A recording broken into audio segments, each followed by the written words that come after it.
আরবরা বংশকে খুব গুরুত্ব দেয় এবং তারা মানুষকে দেখে, শুধু মানুষ তো না, মানুষের পায়ের ছাপ দেখে বলে দিতে পারতো তার বাবাকে, তার বাবাকে, পরদাদাকে, 14 পুরুষের নাম বলে দিতে পারতো।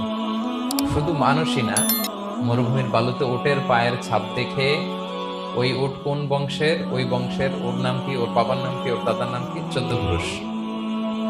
এবং তারা দুজন মানুষকে যদি ঢেকে রাখা হয় সারা শরীর, শুধু পায়ের একেবারে শেষের দিকের ছোট আঙ্গুল দেখে, এটাকে ইলমুল কিয়াফা বলে, ওই ছোট আঙ্গুলের শেপ দেখে ওরা বলে দিতে পারতো সে কোন বংশের, তার বাবার নাম কি, দাদার নাম কি, 14 পুরুষ।